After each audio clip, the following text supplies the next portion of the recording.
Hey, folks, welcome back to another episode of On the Border with Sheriff Lamb and with Art Del Cueto today. This is going to be a great podcast brought to you by FAIR, the Federation for American Immigration Reform.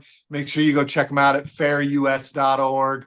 If you're looking for information about immigration, border security, what kind of laws are going on in D.C., what's happening as it relates to immigration and border security, you're going to want to be following FAIR. So it gets you all the information you need. And then you got guys like Art and I, law enforcement advisors for FAIR. And Art, great to be on with you today, man. It's awesome to be on with you as always, and obviously again with FAIR, they're just such a fantastic organization. They've been around for quite some time. You and I have worked for them indirectly or directly way before we started being advisors for the company, and it's just it's great to be on, and it's great to be doing this with you at the same time. And again, like you said, encourage all the listeners and watchers to actually go ahead and follow FAIR. Look at all their social platforms if you really want the truth of what's happening with the border situation, with immigration, with laws. That should be your number one source to go to. Amen to that, brother. And I'm a little biased, but I think they have the best two law enforcement advisors they could find on the federal side and on the sheriff's side. That's well, I've always said, when it comes to law enforcement, the sheriff's side and advising, there's two guys that, are pretty good looking. And I'll say one of them is you, and I'll let you say who the other guy is. Let's put it that way. That's you, my man. That's you, my brother. Thanks for having us on, though. And I don't know if everybody knows. I think most people do, especially if they've been tuning into our podcast. They know that I retired back in December 31st. I know you just retired a couple months ago. But we're still in this space. I got to be honest with you right now, Art. I'm not hating the fact that I'm not involved in all this craziness that's going on. This is crazy. So it is craziness, but you know what? This is what was I was laying down the other day, and I was just thinking about what's going on and watching the news and all the chaos that's happening, not just in LA, I'll add, throughout the country. And I believe this weekend they have more scheduled. So the 14th, they have more scheduled throughout different areas of the country. I know Arizona, I was able to get a hold of their schedule, and I put it up on my social media on what, the radical crazies are planning this weekend. So I put it up. It's different times, but I'll be honest, maybe it's the adrenaline junkie in me.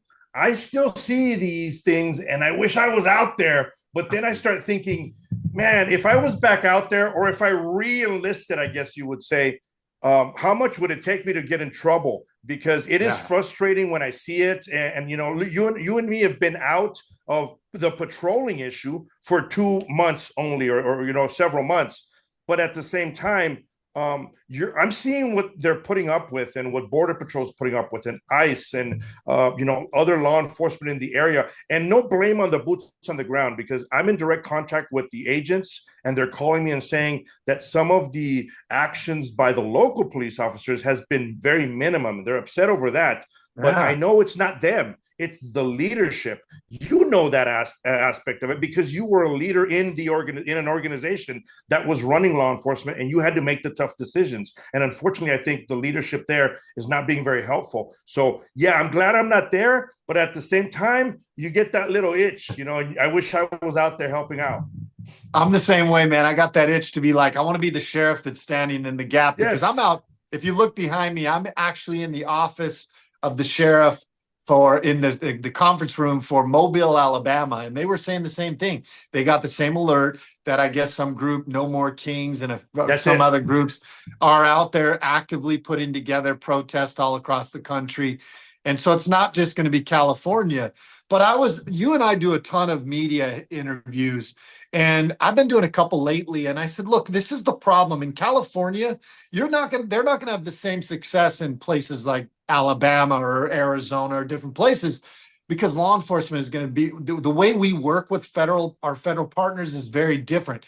Out in California, there are laws that prohibit local law enforcement, like LAPD, the LA Sheriff's Office, or any of those other local law enforcement from working with ICE or working with the federal partners. And now we're seeing why that is such a horrific law for the California to pass, because now you got your federal partners that need some cover fire. They need some assistance. And like you said, the guys don't feel like they're getting it from the local law enforcement. And I, like you, I want to reiterate, we're not blaming the troops, the guys on Right. the ground who has to answer for this are not only the law enforcement officials, which, by the way, I think the LAPD guy's been doing a pretty good job. Jim McDonnell, or I can't remember his first name. Um, but they've got to make sure that the federal partners are being protected, and we got their back. And unfortunately, laws like what you saw in California are impeding that.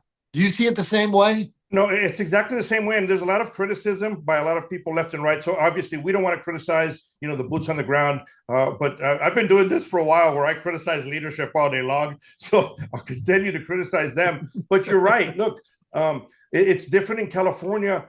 And it's sad when I see it, right? And somebody asked me the other day, well, how do you feel as a Mexican American? And I'm like, well, I'm not a Mexican American. I'm an American, right? Amen, My heritage is Mexican, and I was born there, but I'm an American through and through. I don't believe in that, Mexican American thing. Either you're an American or you're not. That's what it comes down to. And it's frustrating to see that there's a lot of individuals that are in this country, and some of them are U.S. citizens, right? And a lot of those protesters, not all of them are here illegally. A lot of them are U.S. citizens, but they were raised in a manner to not have an allegiance towards the United States.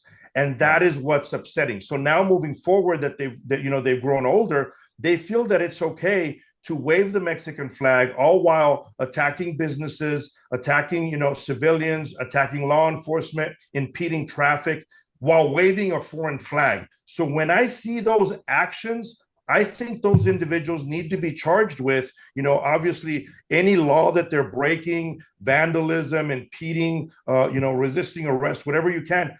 And I know this is going to sound harsh, but I think they should be charged with domestic terrorism as well, because that's what they're doing. If you're coming to this country and you're spray painting on walls, death to America, and you're attacking law enforcement, and you're destroying and looting and, just pretty much wrecking havoc on the American way of life while waving a foreign flag, then it's clear where your allegiance are. And you should be, if not deported because you're here illegally, you should be charged with charges of domestic violence, because that is exactly what these individuals are doing.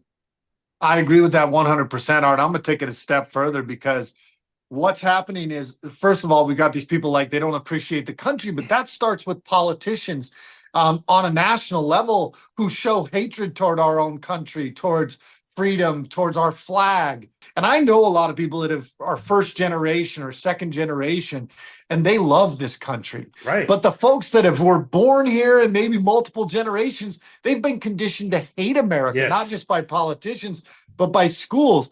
But there's one more thing I wanted to talk about, because I think we should hold these people accountable for domestic terrorism in many cases as well.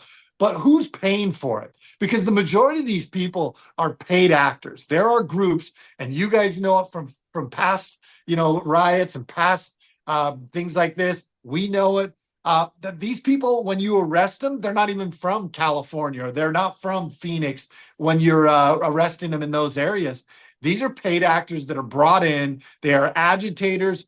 Why is the FBI, or why are our federal partners not actively going after these groups that are funding this domestic terrorism? That's honestly, kind of one of the questions I have. I think they're overwhelmed. And I know I'm not trying to make excuses for any of them, of course, but I think they're overwhelmed at some point because they got so many things going on.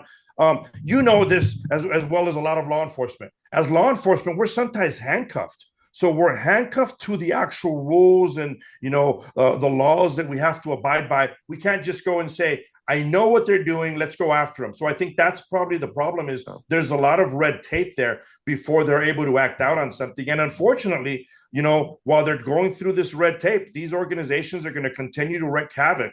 I've seen it myself. I've been to areas where there's been events, and I've seen the vans pull up, and I've seen, the young, college students, you would say, that come up to these vans, they pop open the rear van and they start handing out signs, and they say, here, go to this corner, and they'll give them like their little marching orders of a document that says, this is your corner, this is yours, come back and meet in such a time, we'll collect all those banners and whatever it is that they're waving. So I'm not saying it because I heard it, I'm saying it because I saw it. So I know these individuals are organized.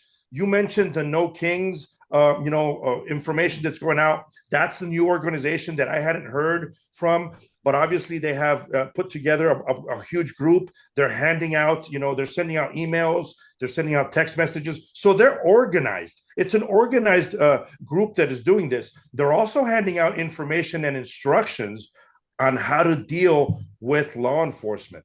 I put something up like that similar also on my page.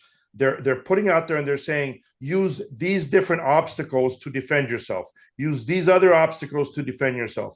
Make sure you collect the traffic cones and use them to, help you from the tear gas. So these organizations are going out there and they're breaking everything down and training these people on how to fight against law enforcement. And that's why I think it's important that that law enforcement goes out there, and if they see them committing a crime, they need to be arrested. If they're seeing, that they're throwing rocks at a vehicle, I don't think you need the chief of police to tell you should arrest those individuals. Yeah. You should do your best to arrest those people. And I will add, and you know this, a lot of these individuals, if they get arrested and they get convicted, they will lose some of their rights. And some of those rights is their ability to vote in future elections.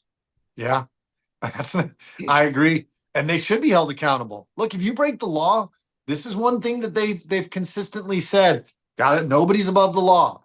Well, nobody's above the law on the streets of America either. And it's funny to watch how quickly these people will turn around and start crying. And when they do get arrested, they just start panicking and crying. And oftentimes the first people they want to call are the cops, but yes, they're already in the middle of it. No, and then they come up with a lot of different stories, Sheriff Lamb. And I'll tell you why it's funny to me sometimes. So before I worked with the patrol, I worked some time in the prison system. So I dealt with the gang units in the prison system. And a lot of these individuals, when they're in the gang units, they're trained. They wake up at a certain time in the morning. They work out. They do, different lesson plans. You have to read certain books. And a lot of those books are about conquest and how this land is stolen and how you need to do this to bring back, your ancestry and everything. And I'm seeing a lot of that in these groups that are out there, marching. They're bringing back what I like to call their inmate history lessons so they can talk about, how everything has been unfair. Again, look, I'm American through and through, but I realize I'm Hispanic as well as a lot of other individuals do. And I joke about it myself. And it comes down to this. I am where I'm at because I've done my best to move forward and get an education and learn. And I had good principles from my parents. And I think that's what makes a difference. A lot of these individuals, they didn't have those principles, and they were just taught, as you said, to hate this country instead of cherish it. So if you hate it, why are you still here? Well, and they've also been told, well, you can be whatever you want to be. And if somebody says something different than what you like, you don't have to, you can just tell them you don't like it and they should conform to how you feel. That's how we've conditioned this new age. Most of them have never had a job. They've never paid taxes that are out there protesting. We know they don't have jobs because they're not at work. Right. They're out protesting. And everything's a racial thing. It's racist. If you don't get a good opportunity, it's racist. I'm tired of people in America using their race as a crutch. I think that's just, people need to just I think most Americans are tired of it. Yes, most we all have the Americans same opportunities. We just got to go out there and get them. And speaking of most Americans and what they feel, I find it really irritating that all these people are out there doing these protests when the majority of Americans still support removing people that came into this country illegally. We showed it when we voted President Trump in, where the vote said, hey, we want this problem solved. Not to get into the politics of it, but the vote, that the platform was, hey, let's deal with this illegal immigration problem. So they voted in that person that they thought was going to take care of it. So now they're trying to take care of it, trying to remove it, turning the federal, ICE and ICERO, which is, removal piece of ICE, HSI, Border Patrol. They're out there doing their job now. And then you have other Americans who are on the minority impeding what the majority of Americans wanted. And I just don't, once again, they're trying to sell us on something that, or defend the indefensible, defend the people that broke the law to come here. And the people that were initially arrested in LA were bad people. They were Yes. criminals. They Yes. arrested them, and then this turned out. Right. And I'm glad you brought that up because I've heard all the arguments and the back and forth. So, what happened was there was targeted enforcement. So, there was a list of individuals, they knew where they were, those that had either circumvented immigration or had committed crimes and had serious criminal backgrounds.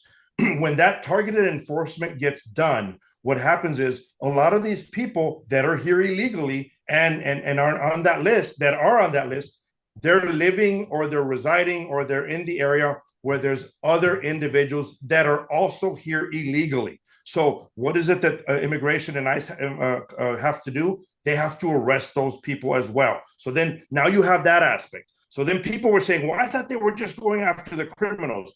They are. It just happens that those criminals with serious criminal backgrounds are hanging out with other criminals because being here illegally is also a crime. Then you move forward and you start seeing them say, well, they're going after these people that are working. I thought they weren't going to go after the workers. I will remind everyone that a lot of these people that are out there working in these companies, they're using false IDs. And what I mean by false IDs is they're using somebody else's identification and someone else's social security, and they're coming off and passing themselves on to be that individual. That's called identity theft, which also happens to be a crime. So yes, they are removing criminals. They are removing individuals that are here illegally, which is a crime. They're also removing individuals that are, using somebody else's identity, which is also a crime. So it's crazy to hear people say, well, I thought it was just the bad people. No, when you go after the bad people, it's called the fruits of the poisonous tree. They tend to be hanging out with other individuals that are also committing crimes. I've been saying the same thing, Art, because people will say, well, what about the good people? And I said, look, there are really good people, but they broke the law to come into this country illegally, first and foremost, or they overstayed their visa, or the judge ruled they had to leave and they haven't left yet. But then if you're driving in this country, if you're here in this country illegally, you weren't able to get a license. So you're driving without a license, which means you can't have insurance. So you don't have insurance on your vehicle. If you're working and you have a job, you're not able to pay taxes unless, like you said, they took somebody else's social security, which is fraudulent. But if they aren't, they're getting money under the table. So they're not paying taxes, which is against the law.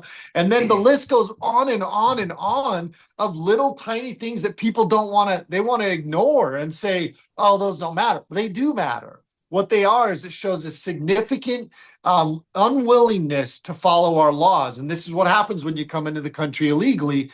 It compounds. All these other little things start piling on top of it. So even good people have broken many, many laws, criminally and civilly, to be in this country illegally. And so while they're starting with the hardened criminals, they all of the folks that are in here are breaking the law and probably piling more and more broken laws on top of it. No, you're absolutely right. But that's a discussion that, I wanted to make sure people understood that, because I've been hearing the excuse nonstop of, well, I thought it was just individuals with serious criminal backgrounds.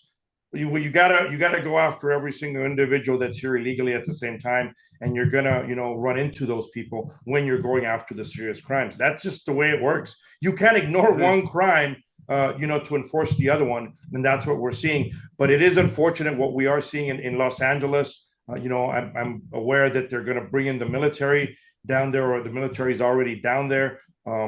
Somebody asked me, is it needed? Look, again, I reiterate, when you're running around attacking law enforcement, destroying the city, burning businesses, waving a foreign flag, yes, the more troops, the merrier, because you need this to be stopped as soon as possible. I've been in direct contact with agents on the ground. I was talking to one yesterday that said he was in a street corner with several other agents hunkered down for almost 5 hours. That's something you won't see in the regular news. They were hunkered down for almost 5 hours, getting rocked, getting projectiles thrown at them. I think there's video out there now where some of these individuals are carrying guns. They've been shooting, firecrackers, Roman candles at some of these individuals, where the firecracker shoots off and then explodes at some of the law enforcement So they're using projectiles at the same time. They've also seen Molotov cocktails. So this is getting to a point where it's going to be, potentially deadly. So you do need the military to go down there because these individuals don't want to stop. And it's not the first time. For anybody that thinks this is the first time, they use the same. George Bush used the military back in the George Bush Sr. used the military back in the day when they had the LA riots before. Now, I'm going to touch on two things that I think are contributing to this. And this is one of the things that FAIR is really big about is number one, sanctuary cities. They're not for it, just FYI, but FAIR just released a report and you can find it on FAIR's website. But it released a report that says there's over 1,000 cities or communities that are listed as sanctuary cities. And the second piece of that is on top of the sanctuary cities, I forgot the second piece of it, but tell me on this sanctuary city piece, is this contributing? Do you think this was a major factor in why Los Angeles has kind of got behind the eight ball on this? Or do you see this rolling into other cities that are potentially at risk because they're sanctuary cities as well? Oh, and the other thing was the 287G program. I'll have you talk about that too, because a lot of these folks have been arrested multiple times, but because some of these a lot of agencies are not working with ICE with the 287G program, then these guys are getting released back to the street. And now the ICE had to go find them and remove them. And now we see these two problems. So sanctuary city, 287G. So I quit calling it sanctuary cities a while ago. I call it a criminal magnet because that's exactly what it has become, right? So when you look at what a sanctuary city is, what's the message that they're saying? They're saying that if you've committed crimes or if you're in the country illegally, which we've established is a crime, you're welcome to live there. So what does that tell you? That tells you that there won't be any consequences, or the consequences that they may have on these individuals are most likely going to be very lenient. So the problem is, sanctuary cities for the longest time have created that magnet. And so individuals know, hey, I can go to this town or this area of the state and no one's going to touch me. They're going to leave me alone. But again, we've talked about how organized these groups have become. There's cities out there that are not considered sanctuary cities that have not come out and said, I'm a sanctuary city, come one, come all. But they've behaved as sanctuary cities. And I'll use Tucson, Arizona as an example. Tucson, Arizona is not considered a sanctuary city, but the leadership in Tucson has said, although we're not a sanctuary city, we welcome everyone to feel safe and come to this city. What does that tell you? That tells you they're going to be lenient towards the criminals, but they're not going to announce it because they're scared of losing any type of funding.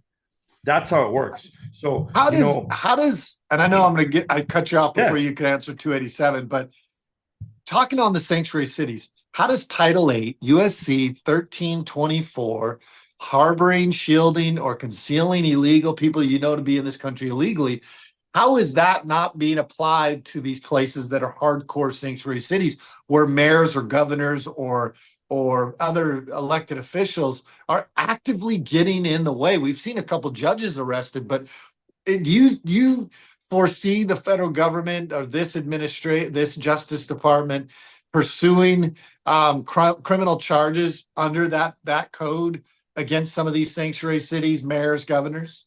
I hope they do, but again, you got that red tape. So you're going to have the governors and the leadership that are going to say, I never asked them if they were here legally. I just welcomed everybody. And then they'll turn around and they always have that cop out because I've dealt with it. They say, it's not my job to ask them if they're here legally. Well, there's a lot of red flags there that they just don't pay attention to. And then again, as you mentioned, now you got individuals that are arresting them for crimes and they're turning a blind eye at their immigration status and they're re-releasing them into society and into the communities. What message is that sending? It's clear. The message is saying you can come to the United States, you can commit these crimes, and there's not going to be any consequences. I have family in Mexico, and I've been in contact with them during these riots in Los Angeles. And they themselves have said it's an embarrassment to see what some of their own countrymen are doing in America. And they've gone further and said, if somebody from the United States was to come to Mexico and tried the exact same thing, even at a smaller scale, it wouldn't even have lasted 1 hour, much less an entire week.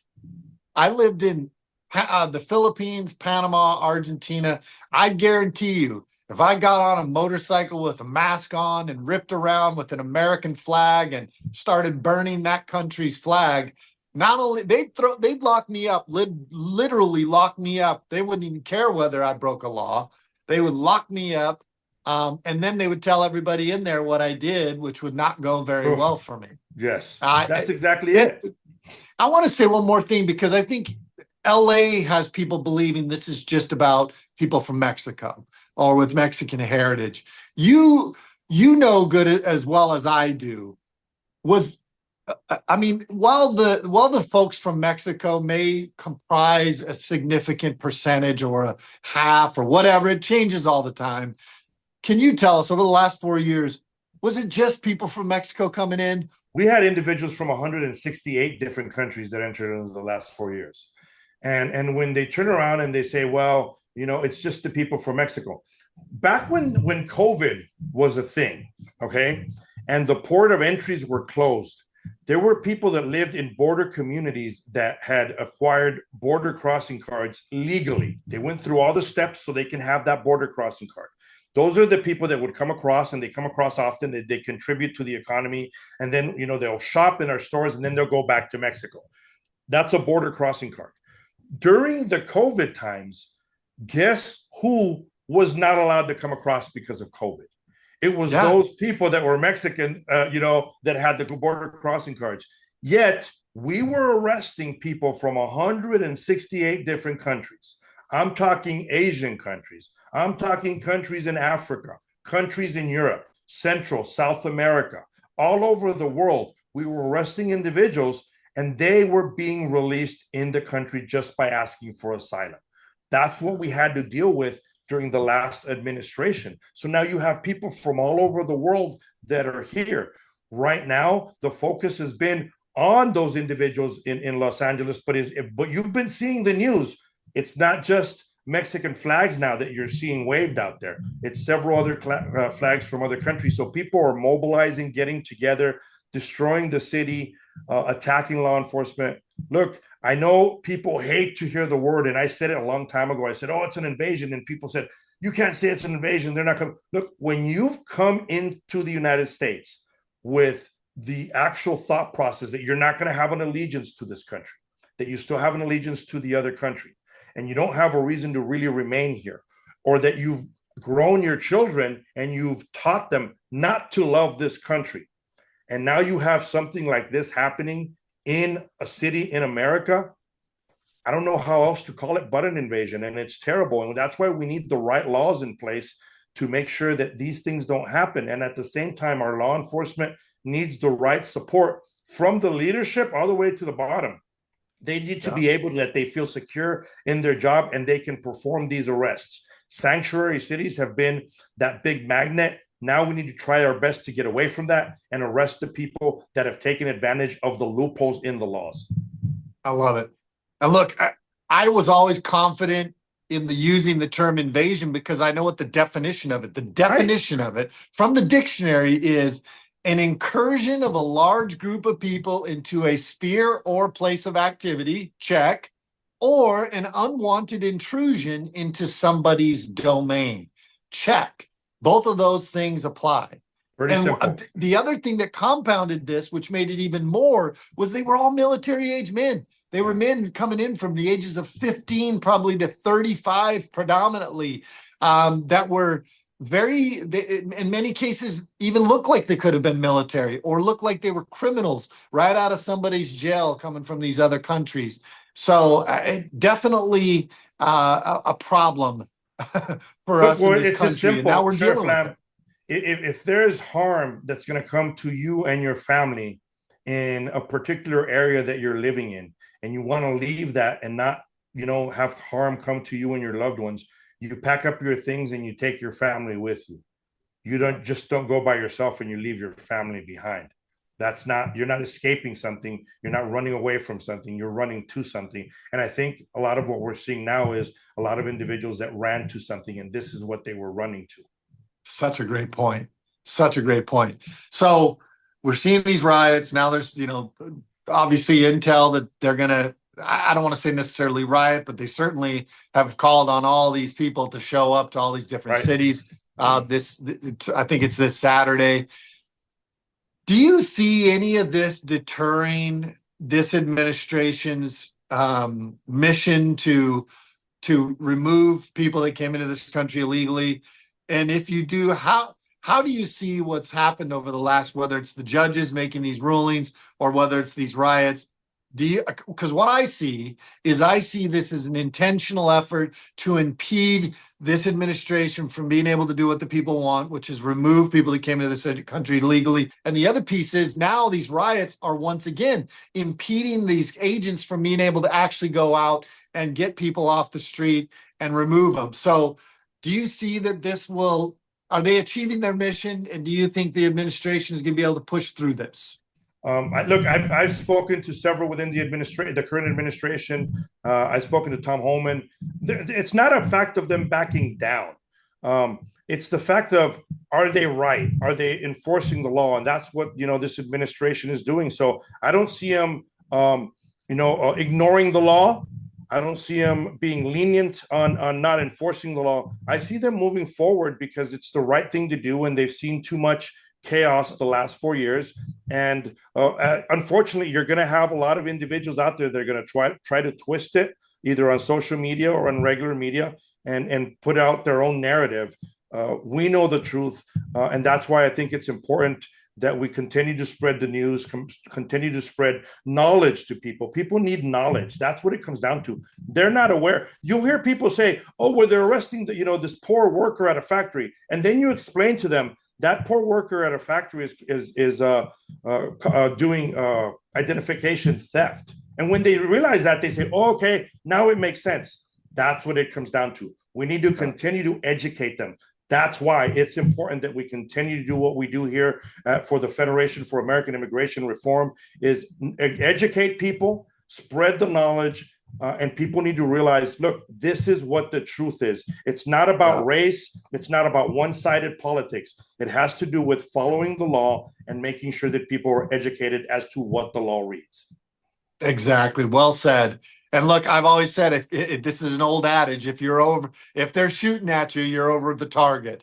We probably got to wrap it up, Art. I appreciate you jumping on with this. I mean, obviously, this is a hot topic for you and I, and for America. You and I both our hearts are in this. We feel for the guys. I feel while I was a sheriff and on the local side, I worked with you and so many other federal partners.